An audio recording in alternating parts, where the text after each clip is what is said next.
یہ ہے مکہ کی سب سے بڑی دشمن. یہ ہے وہ عورت جو نبی کریم صلی اللہ علیہ وسلم کے راستے میں کانٹے بچھایا کرتی تھی. مکہ کی گلیوں میں تیرا سچ نہیں چلے گا محمد. یہاں ہم کانٹے بچھاتے ہیں، پھول نہیں. آج اسی گلی سے اس کا گزر ہوگا. جس راہ سے رحمت عالم صلی اللہ علیہ وسلم کا گزر ہونا ہوتا، وہاں وہ نفرت اور عداوت کے بیج بو دیا کرتی تھی. اس نے سمجھا تھا کہ وہ نور کو کانٹوں سے روک لے گی، مگر اسے خبر نہ تھی کہ کانٹے تو پھولوں کے راستے روک سکتے ہیں، خدا کے فیصلوں کو نہیں. آئیے جانتے ہیں ابو لہب اور اس کی بیوی ام جمیل کے اس دور کو جب مکہ کی گلیوں میں نفرت اور سرمایہ داری کا نشہ اپنے عروج پر تھا. یہ کہانی اس دور سے شروع ہوتی ہے جب مکہ کی فضاؤں میں پہلی بار لا الہ الا اللہ کی صدا گونجی. ارے کہاں جا رہے ہوں؟ تمہیں خبر نہیں؟ ایک سچے پیغام دینے والے نے پہاڑی پر سب کو بلایا ہے. مگر اس ہجوم میں دو ایسے چہرے بھی تھے جن کی آنکھوں میں نفرت اور غصہ اتر آیا تھا: ابو لہب اور اس کی بیوی ام جمیل. وہ جہاں قدم رکھیں گے وہاں میری نفرت کے کانٹے ہوں گے. 3 برس تک حضور اقدس صلی اللہ علیہ وسلم انتہائی پوشیدہ طور پر نہایت رازداری کے ساتھ تبلیغ اسلام کا فرض ادا فرماتے رہے. اس درمیان میں عورتوں میں سب سے پہلے حضرت بی بی خدیجہ رضی اللہ عنہا، اور آزاد مردوں میں سب سے پہلے حضرت ابو بکر صدیق رضی اللہ عنہ، اور لڑکوں میں سب سے پہلے حضرت علی رضی اللہ عنہ، اور غلاموں میں سب سے پہلے حضرت زید بن حارثہ رضی اللہ عنہم اجمعین ایمان لائے. 3 برس کی اس خفیہ دعوت اسلام میں مسلمانوں کی ایک جماعت تیار ہو گئی، اور خداوند تعالیٰ کا حکم ہوا کہ اے محبوب، آپ اپنے قریبی خاندان والوں کو خدا سے ڈرائیں. تو حضور علیہ السلام نے ایک دن کوہ صفا کی چوٹی پر چڑھ کر یا معاشر قریش کہہ کر قبیلہ قریش کو پکارا. جب سب قریش جمع ہو گئے تو آپ نے فرمایا کہ اے میری قوم، اگر میں تم لوگوں سے یہ کہہ دوں کہ اس پہاڑ کے پیچھے ایک لشکر چھپا ہوا ہے جو تم پر حملہ کرنے والا ہے، تو کیا تم لوگ میری بات کا یقین کر لو گے؟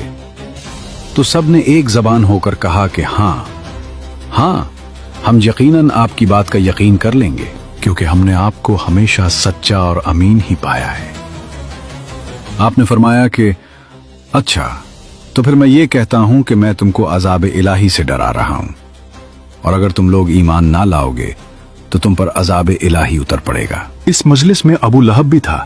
وہ کہنے لگا، کیا ہمیں یہاں اسی لیے جمع کیا گیا تھا؟ تم نے آج ہمارا وقت برباد کیا اور ہمارے دین پر انگلی اٹھائی. تیرا ناس ہو! کیا اسی بےہودہ بات کے لیے تو نے پورے قریش کو پکارا تھا؟ یہ سن کر تمام قریش، جن میں آپ کا چچا ابو لہب بھی تھا، سخت ناراض ہو کر سب کے سب چلے گئے. ابو لہب کی اس بدتمیزی اور بربادی ہو تیری کہنے کے فوراً بعد آسمان سے فیصلہ آ گیا. اللہ تعالیٰ نے اسی وقت سورہ لہب نازل فرمائی، جس میں ابو لہب کی تباہی کی خبر دی گئی. تبت یدا ابی لہب وتب ما اغنى عنه ماله وما كسب سيصلى نارا ذات لهب وامرأته حمالة الحطب في جيدها حبل من مسد. یعنی ابو لہب کے دونوں ہاتھ ٹوٹ گئے اور وہ خود بھی ہلاک ہو گیا. نہ اس کا مال اس کے کام آیا اور نہ جو اس نے کمایا. وہ ضرور بھڑکتی ہوئی آگ میں داخل ہوگا، اور اس کی بیوی بھی جو لکڑیاں اٹھانے والی ہے، اس کی گردن میں مونچھ کی رسی ہوگی. یہ آسمانی فیصلہ سن کر وہ سدھرے نہیں، بلکہ ان کے تن بدن میں آگ لگ گئی. ابو لہب اور اس کی بیوی ام جمیل کی دشمنی اب جنون نہ بدل چکی تھی. ام جمیل مکہ کے طاقتور سردار ابو سفیان کی بہن تھی، جسے دنیا ام جمیل کے نام سے جانتی تھی. اس کے گلے میں ہر وقت ایک قیمتی ہار چمکتا رہتا تھا، لیکن اس کا دل اتنا ہی کالا تھا. اس بدبخت نے قسم کھا رکھی تھی کہ میں اپنا یہ قیمتی ہار بیچ کر محمد کی مخالفت اور دشمنی میں خرچ کروں گی. آئیے جانتے ہیں کہ اس گھر کے اندر کیا ہوتا تھا جہاں ام جمیل اور ابو لہب رہتے تھے. صرف چڑھانے سے کام نہیں چلے گا، میں ان کے راستوں کو جہنم بنا دوں گی. وہ جہاں قدم رکھیں گے وہاں میری نفرت کے کانٹے ہوں گے. ابو لہب ہر رات جب مکہ سو جاتا، یہ بدبخت عورت نکل آتی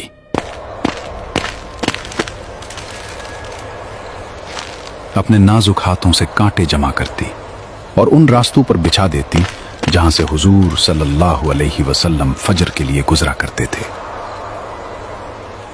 कुछ दिनों बाद जब उस मगरूर औरत ने सुना कि रब्बे कायनात ने उसका नाम लेकर उसे ईंधन ढोने वाली कहा है, तो उसका तकब्बुर पाश पाश हो गया। वो इंतकाम की आग में जलती हुई हाथ में पत्थर लिए हरम की तरफ भागी। उसका इरादा था कि माज़अल्लाह नबी करीम सल्लल्लाहु अलैहि वसल्लम को नुकसान पहुंचाए, लेकिन देखो कुदरत का करिश्मा। कहाँ है वो? मैंने सुना है वो मेरी बुराई करता है। खुदा की कसम, अगर मैंने उसे देख लिया तो ये पत्थर उसके मुंह पर दे मारूंगी। वो सामने खड़ी थी, हुजूर वहीं तशरीफ फरमा थे, मगर अल्लाह ने उसकी आंखों पर पर्दा डाल दिया। उसे अबू बकर तो नजर आए, मगर जाने आलम नजर ना आए। वो बड़बड़ाती हुई वापस लौट गई, क्योंकि जिसका मुहाफिज खुदा हो उसे कोई आंख नहीं देख सकती। दूसरी तरफ नबी करीम सल्लल्लाहु अलैहि वसल्लम को हुक्म दिया गया, आप अलैहिस्सलाम हक को अलल ऐलान बयान फरमाइए। चुनाचे उसके बाद आप अलानिया तौर पर दीन इस्लाम की तबलीग फरमाने लगे, शिर्क व बुत परस्ती की बुराई फरमाने लगे, और तमाम कुरैश बल्कि तमाम अहले मक्का बल्कि पूरा अरब आपकी मुखालिफत पर कमर बस्ता हो गया, और हुजूर अलैहिस्सलाम और मुसलमानों की इज़ारसानियों का एक तूलानी सिलसिला शुरू हो गया। देखते हैं कौन हमें हिला सकता है। इधर अबू लहब और उम्मे जमील दोनों मियां बीवी की दर्दनाक मौत होनी थी, और फिर वक्त ने पलट खाया। कुरान की बात सच साबित हुई। अबू लहब पर अदसा बीमारी का कहर टूटा। उसके जिस्म से ऐसी बदबू फूटी कि उसके अपने बेटों ने उसे छोड़ दिया। कोई उसे हाथ लगाने को तैयार न था। मौत के बाद उसे लकड़ियों से धकेल कर एक गड्ढे में फेंक दिया गया और ऊपर से पत्थर बरसा दिए गए।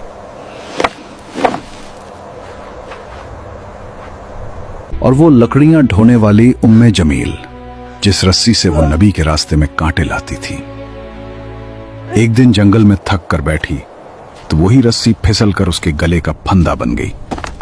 उसका कीमती हार धरा का धरा रह गया और मूंछ की रस्सी ने उसका किस्सा तमाम कर दिया। अबू लहब की साजिशें नाकाम हो चुकी थीं, लेकिन अब मक्का की जमीन कमजोर मुसलमानों पर तंग की जा रही थी। जुल्म का एक नया दौर शुरू हुआ, जिसका कमांडर अबू जहल था।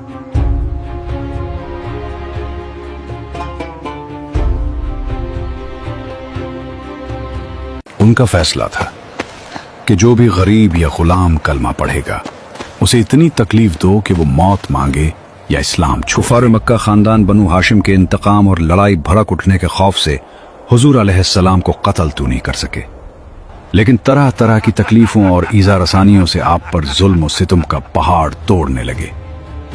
अगर वो मक्का की किसी गली में नजर आए तो उसे एहसास दिलाओ कि ये शहर उसका नहीं है।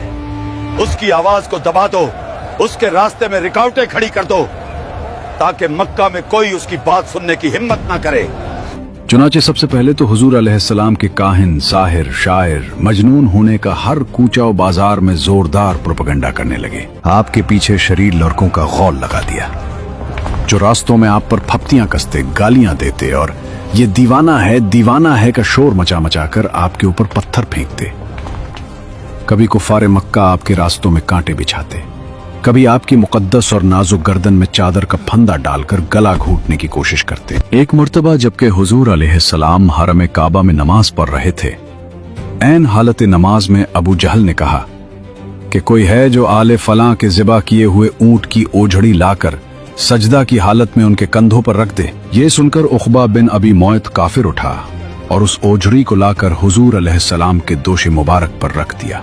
हुजूर पाक अलैहिस्सलाम सजदे में थे। देर तक ओझड़ी कंधे और गर्दन पर पड़ी रही और कुफ्फार ठट्ठा मार मार कर हंसते रहे और मारे हंसी के एक दूसरे पर गिर गिर पड़ते रहे। आखिर हजरत बीबी फातिमा रदी अल्लाह ताला, जो उन दिनों अभी कम सिन लड़की थी, आए और उन काफिरों को बुरा भला कहते हुए उस ओझड़ी को आपके दोशे मुबारक से हटा दिया। हुजूर सल्लल्लाहु अलैहि वसल्लम के क़ल्ब मुबारक पर कुफ़ार कुरैश की इस शरारत से इंतहाई सदमा गुजरा और नमाज से फारिग होकर 3 मरतबा ये दुआ मांगी कि अल्लाहुम्मा अलैका बिकुरैश, यानी ए अल्लाह तू कुरैश को अपनी गिरफ्त में पकड़ ले। फिर अबू जहल, अक़बा बिन रबिया, शैबा बिन रबिया, वलीद बिन उक़बा, उमैया बिन खल्फ का नाम लेकर दुआ मांगी कि इलाही तू उन लोगों को अपनी गिरफ्त में ले ले। हजरत बिलाल रजी अल्लाह अन्हु, जो उमैया बिन खल्फ काफिर के गुलाम थे, उनकी गर्दन में रस्सी बांधकर कूचा बाजार में उनको घसीटा जाता था। उनकी पीठ पर लाठियां बरसाई जाती थी और ठीक दोपहर के वक्त तेज धूप में गरम गरम रेत पर उनको लिटाकर इतना भारी पत्थर उनकी छाती पर रख दिया जाता था कि उनकी जबान बाहर निकल आती थी। उमैया काफिर कहता था कि इस्लाम से बाज आ जाओ, वरना इसी तरह घुट घुट कर मर जाओगे।